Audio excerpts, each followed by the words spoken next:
Hi everybody, Blugoblin here. Yeah, sporting a new look. I'm going all Triple H. But I'm here to talk about the comic books that ended the month of March 2017. Thank you for joining me. And speaking of Triple H, we're going to start off with a book from Boom Studios. We're going to start with the WrestleMania 2017 special.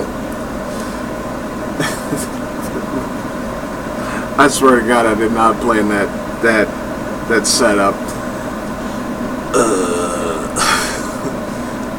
But this was pretty much a look back at previous WrestleMania moments, WrestleMania matches.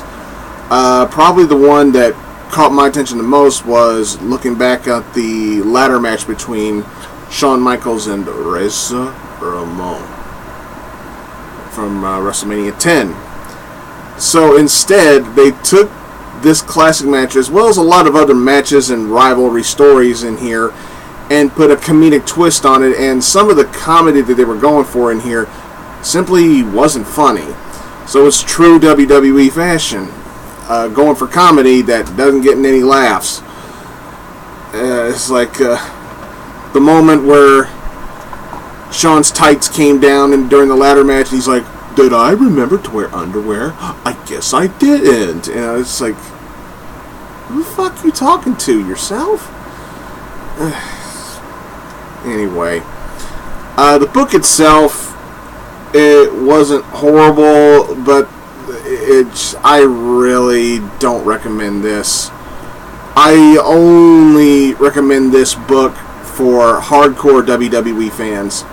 Casual fans, whether you collect comics or not, if you're a casual WWE fan, pass on this. You don't really need it. It's like the stuff with Kevin Owens and Sami Zayn, or Steen and Generico, however the fuck you want to look at it.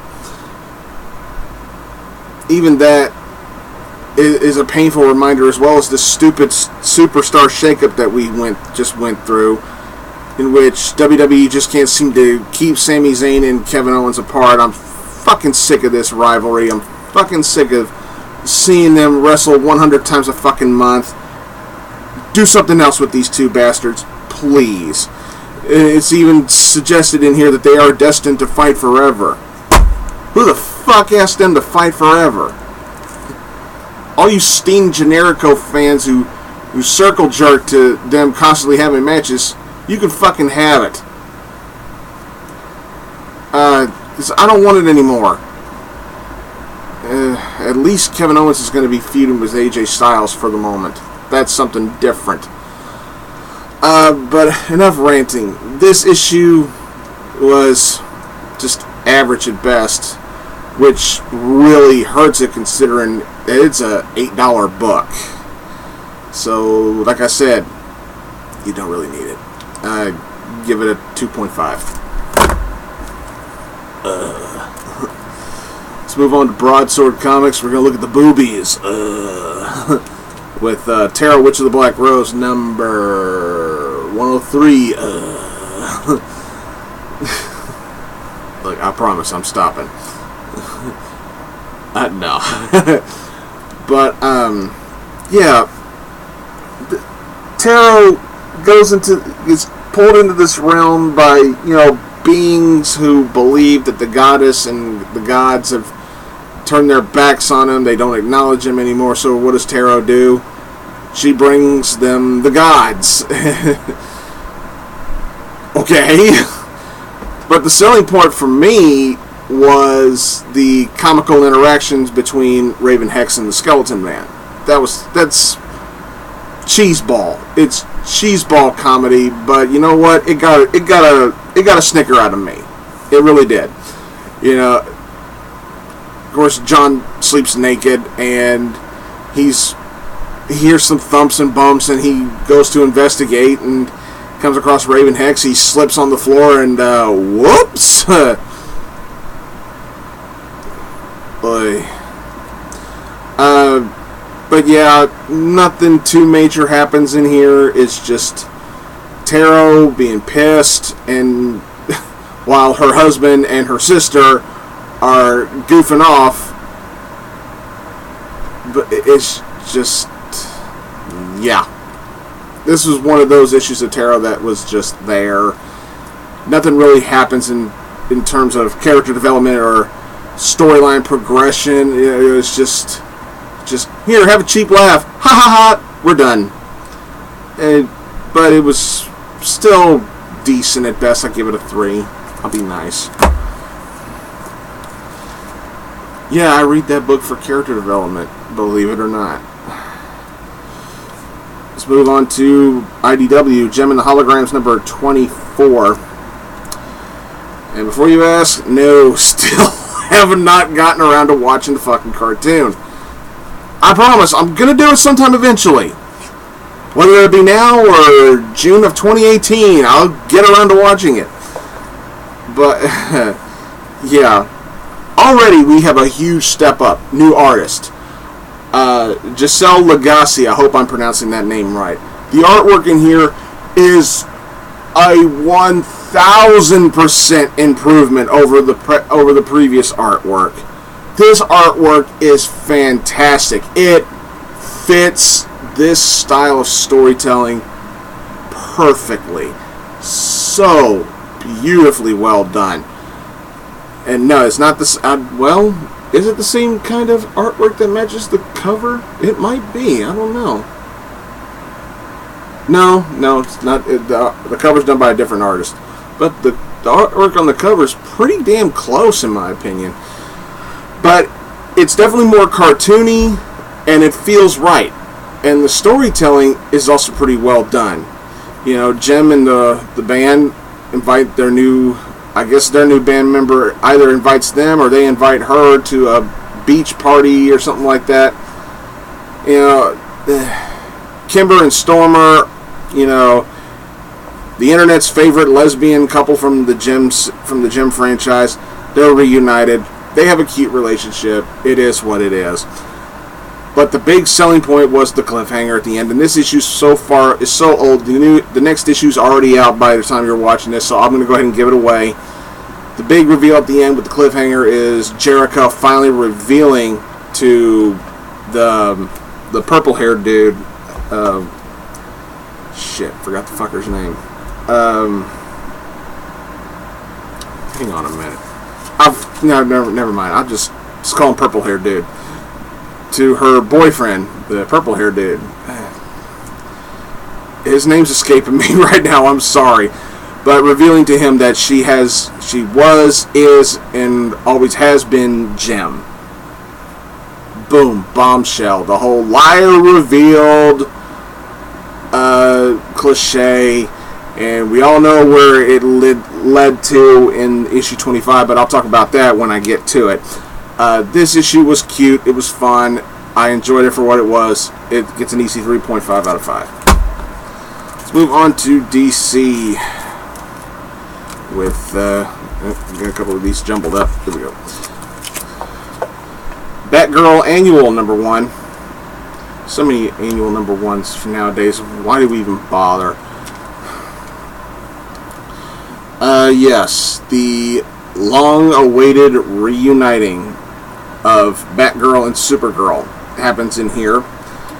It's treated, since this is the Rebirth universe, it's kind of treated as a first meeting between the two, which, that's fine. These two characters have had such great chemistry. It's kind of like, there's a lot of fans throughout the internet, throughout groups and everything. There's a lot of fans that always speculated that they have a similar relationship, polarizing to Harley and Ivy's relationship, which I don't necessarily agree with that. But they have had a strong friendship throughout the years. So to see them be treated like this is a first time meeting between the two, it does kind of feel like a sort of a reset button, which, whatever. But it was still good. I did enjoy it, but I preferred the second story better with Riot Black, in which Barbara has to find a way to take him down as Barbara Gordon, not as Batgirl, because her best friend Alicia, has been is set up a friend play date, everything with Barbara, and Barbara kept putting it off and putting it off and putting it off and putting it off and putting it off because she had to keep putting the bat on her chest. But Alicia finally gets some time with Barbara to just hang out and be friends, and Alicia decides that Barbara's not going to leave her hanging this time, so she keeps tagging along, so that means Barbara has to find a way to stop Riot Black as Barbara. And I thought it was great. I thought it was a really good story. Thought it was very well done, very well put together. If anything, it strengthened the friendship between Babs and Alicia. I'm all for it. It was really good. It's nice to see Barbara actually using her brains rather than her bats to, crack a case. And I thought it was very well put together. So for an annual, it succeeds. It gives me 2 stories, and they were both enjoyable. There you go. Give it a 3.5, close to a 4. Dark Knight 3, The Master Race, Book 8. You know what? Sometimes I forget this storyline is still coming.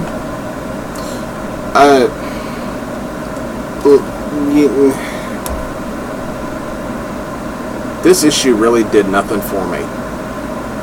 It did nothing for me but just leave me feeling like there should have been more. There should have been more in here. Bruce is young again.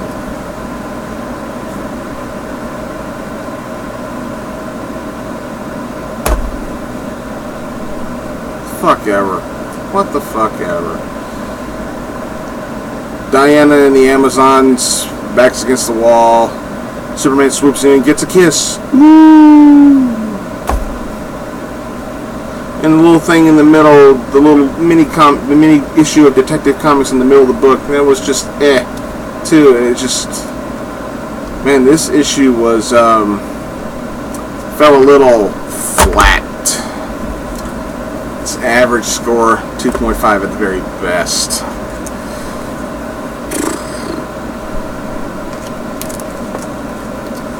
Harley's Little Black Book, number 6, featuring Lobo.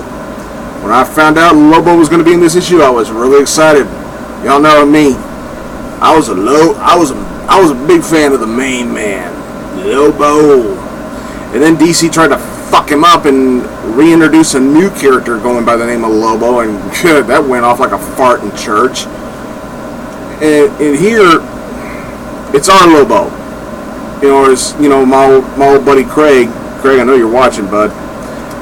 You used to call Lobo your dad's Deadpool. Hey kids, y'all like Deadpool? This was our Deadpool. This was Deadpool before Deadpool was Deadpool. Yeah. So what do we get? A bunch of fuck jokes. And a bunch more fuck jokes.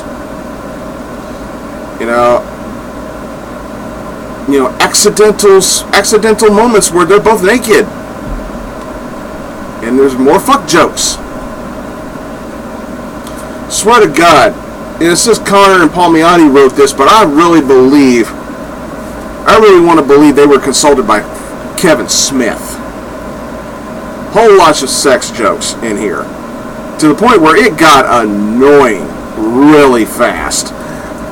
And in terms of character development, this is kind of a step backwards for Harley, because when I think back of when the New 52 started and they reintroduced the new Harley Quinn, fans all over the place started complaining about how they were slut-shaming Harley, about how DC was slutting her up, just making her jump into bed. It's like, I think some of the accusations were a little over-exaggerated, but at the same time, I could understand where fans were coming from. When it came to relationships, you either had Harley with the Joker or with Poison Ivy.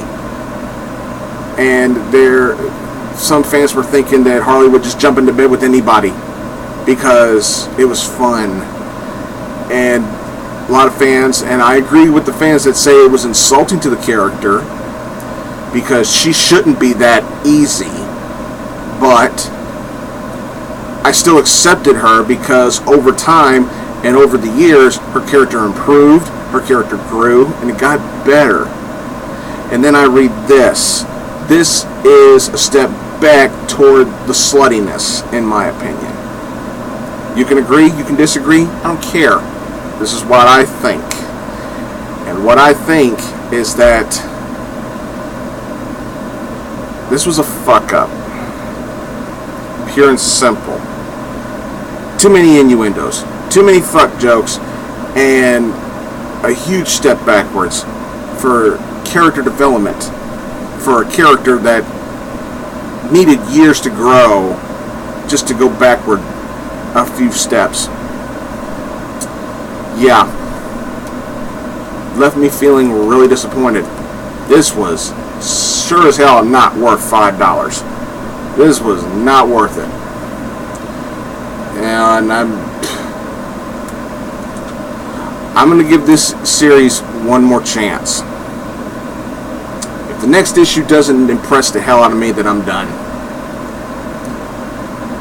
It gives me plenty of time to consider my promise to myself. I know Jennifer will probably still continue to get it, but this issue was so disappointing, I'm about ready to say I'm done with it. I'd give it a 2 at the very best. And after that crap, let's end the DC pile with the Pick of the Week. The Pick of the Week goes to the Titans Annual #1. It kind of says something about a week when the Pick of the Week book was really good, just not perfect. But, like I said, Picks of the Week are what I consider the best book that I personally read out of the stash that I got. And this happened to be it. Face to Face with the Justice League. And it's not all the Titans. It's Nightwing, Wally West, Flash, Donna Troy, and Garth, the former Aqualad, coming across their superhero counterparts: Batman, Flash, Wonder Woman, and Aquaman. Turns out they were all teleported to this facility, and immediately their trust issues arise, especially Diana's. Oh my God. Ben Abnett, this was the only problem I had with this issue. You wrote Diana to look like a flat-out bitch in this issue. What the hell do you got against Wonder Woman, Mr. Abnett? Jesus. I know the more experienced heroes have got to learn more about trust and everything. That's what the story implies in here. But Jesus. I never thought I would want to reach through a panel and literally slap Diana for acting like such a cunt. But over time, her attitude improved. She wasn't this way throughout the whole issue, so she did improve. But the way she started in here, oh my God, that was bad. And even as bad as that was, this was still a really good issue. It showed that the Titans have a much, much stronger bond than the Justice League does. You know, Dick even goes right up to Batman's face and say, hey, y'all are just built on, you know, mutual understandings and, you know, enemy of my enemy and all that bullshit. Our bond is through true friendship and throughout true trust. There's also a big bombshell dropped in here about Donna, which the Titans are learning for the first time in here, and I'm not going to give that away. But this was honestly really good. Even despite the horrible characterization of Wonder Woman at the beginning of the issue. I would expect Batman to act like that because he's a paranoid motherfucker. Ain't no getting around that. I believe Jim Cornette would describe Batman like you try to explain his character, Sigmund Freud would jump out the fucking window. It's pure honest truth. Batman is an asshole. But we love the character. Go figure. But this issue was really good. despite the flaws in it, I still enjoyed it very well. I'll give it a 4. If Diana wasn't such a bitch in this issue, it would have gotten maybe a 4.5. Keep that in mind. We're going to end with the Marvel stack. All New X-Men number 19. Had to end it on a 19. You couldn't go to a full 20 issues. Oh well. But this is the finale to this run of the All New X-Men. I don't really know what to say, because yeah, it just left me going, what? Okay, let's see if I can think about this real quick. It's explained why the original 5 X-Men can't return to their time. It explains why they can't return to their time, and therefore they are now permanently stuck in the present time. It's because, we're going to give some minor spoilers here. Beast takes them back to their time, and then they see the reason why they can't stay there. And when I saw what I saw, I went, yeah, let's go ahead and try to pretend that makes any fucking sense. And then it ends on a impromptu dance party. It kind of gets the Return of the Jedi ending, where you don't really know how to end the story, so you just grab all the Ewoks you can and start dancing. Yeah, a 3. I don't know. X-Men Prime one shot. This was good. All this, sir. Let's try this again. The purpose this book served was to set everything up in motion. Setting up X-Men Blue, setting up X-Men Gold, setting up Generation X and all the other X-Men stuff that's going on. Now, I got Gold, I'm getting Blue, I'm checking out Generation X as well as Iceman and Jean Grey. Fuck Wackman X. I will not buy that tile because of the Tracer. Fuck it. Not getting it. Cable? No. Gonna pass. Unless you bring in Deadpool and Joe Kelly, then nah. But this was pretty much Kitty Pryde returning to her roots, to the X-Men, and establishing that she's going to be leading her own team. She's going to be the new headmaster of the school. It's just setting things in motion, getting all the teams together to plan out what the X-Men's future is going to be now that the Inhuman war that they just went through is over with. I thought this was done very well. You know, Kitty truly feeling that she's grown over the years.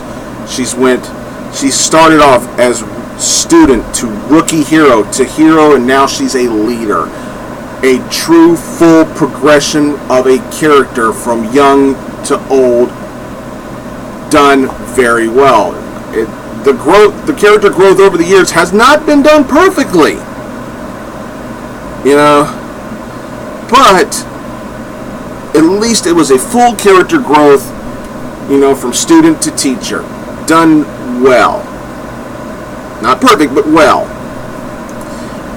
You know, and it's also teased in here that Storm was thinking about leaving the X-Men, but Kitty somehow convinces her not to, and we get to see where the school has now been relocated. Since they don't want to stay in limbo anymore, they found a new place.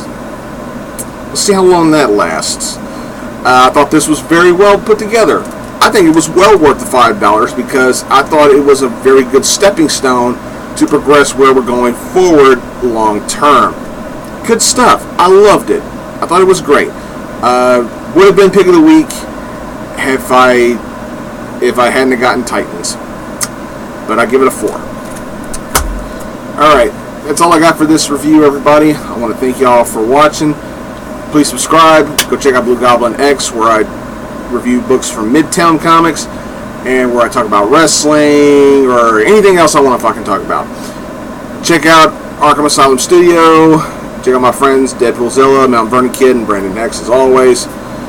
My girlfriend's channel, Lenore2003. She does Minecraft videos on there. She has a series called Let's Play Crazy Craft. Go check that out if you're interested. Thanks for watching, everybody. Hail Hydra. I'll see y'all later.